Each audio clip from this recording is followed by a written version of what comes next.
So we just heard, Oh, yeah. you deal in this hemisphere. Mm-hmm. You will be discouraged from dealing outside of this hemisphere. Yeah. You will market like this hemisphere is the number one place to be, and we will dismantle you if you don't deal within this hemisphere. Mike, Bradie, and I sat down recently and did an update on CUSMA. And we shared our thoughts on how the Monroe Doctrine and the U.S. national security strategy was going to impact CUSMA. And just as we were finished editing the show, Jameson Greer, the U.S. trade representative, was speaking in Washington one day before traveling to Mexico City for his first round of formal bilateral negotiations ahead of the 6-year review of the United States-Mexico-Canada trade agreement. Canada has not yet started formal talks with the U.S. and won't be at the negotiating table this week in Mexico. The three governments have to decide on July 1st whether to extend the agreement for 16 years or to move to a period of annual reviews or terminate it. Officials for all three countries have said they expect the scenario to lag on and to negotiations to exceed or go past the July 1st deadline. I think that over the course of these negotiations, we're going to be talking about rules of origin in a way that enhances U.S. content in these goods, said Greer. He added that negotiations would also focus on external tariff coordination with the goal of reducing the amount of Chinese products entering the U.S. through chains in Canada and Mexico. U.S. tariffs, he said, on Mexico and Canada aren't going away.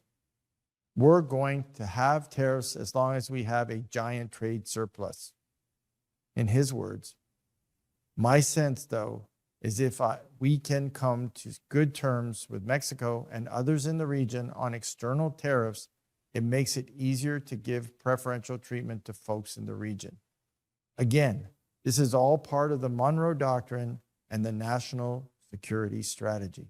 So watch the show, learn, because what we're about to talk about has really been outlined since Christmas.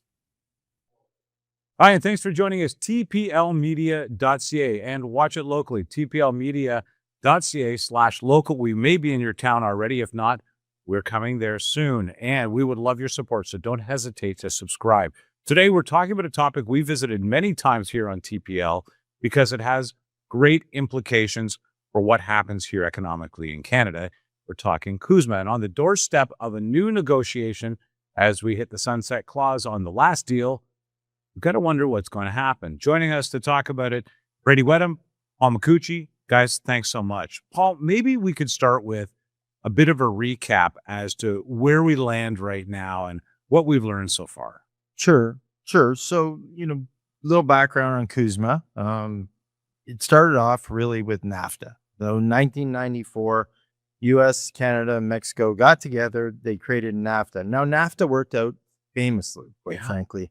It tripled trade between the three countries on the continent, a trilateral agreement that accounted for about $1 trillion in trade a year. Wow. So it makes up for about 17 million jobs and 1.8 million traded per minute across the region. So it was an unbelievable success leading up to 2020. But of course, every big agreement has its challenges. And so 2020 came along. As we know, President Trump was in office, Trudeau, Prime Minister Trudeau. There then came some bumps. So it took a long time. Minister Freeland at the time was the lead on the negotiation. There were some hurt feelings at the table from the sound of it. It was a little bumpy.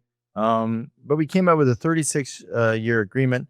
We have break points or review points at certain times. And is that every decade at the moment? It seems like we're 10 years from the last time we sat down. Every 6 years. Or 6 years, okay. So we're on the 6th year. We're going to go to a review now. It's coming up. July 1 is the key date.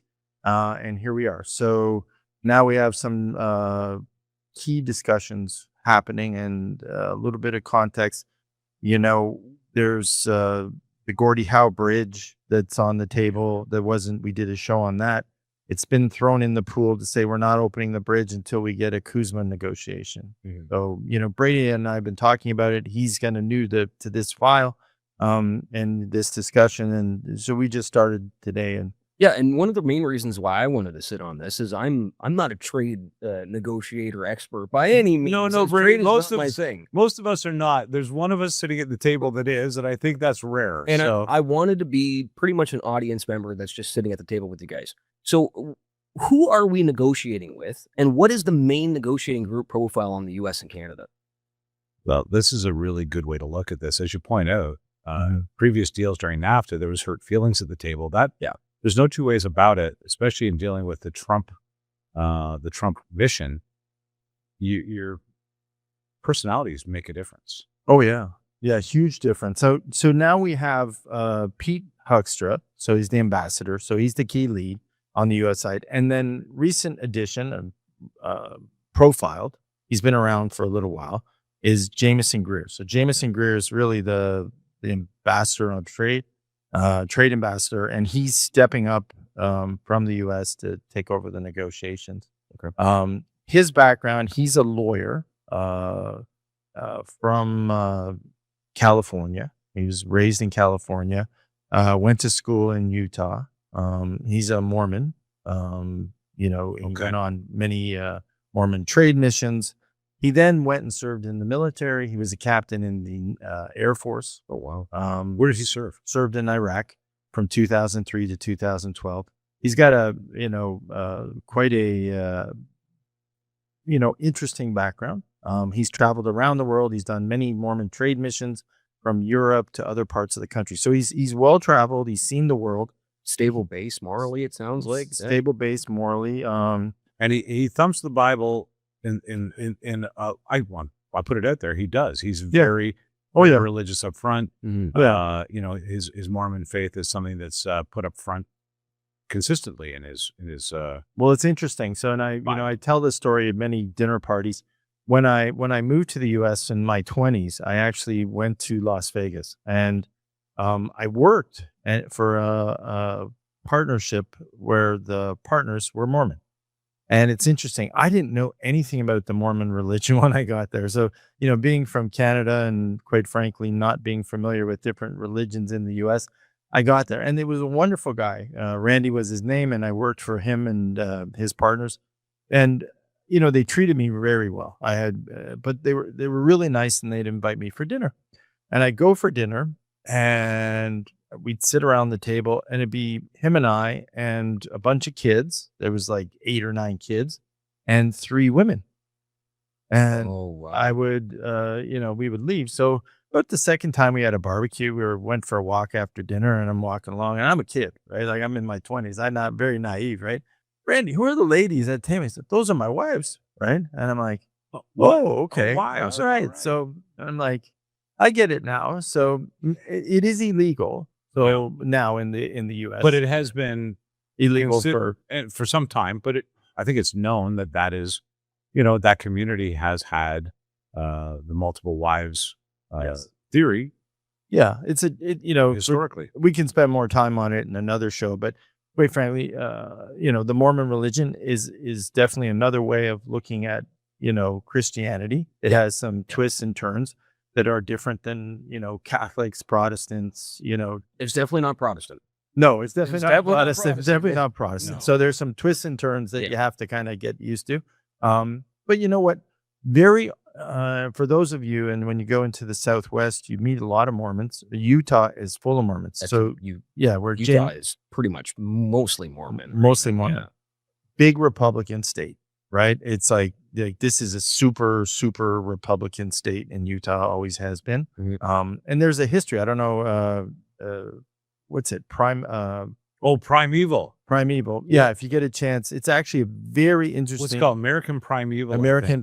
And it talks about the settling of Utah and how the Mormons and the French and the English and the traders and the outposts, Americans' history, and I won't get into a whole history lesson, But American history is very, very, there was a very, very violent overtone to American history because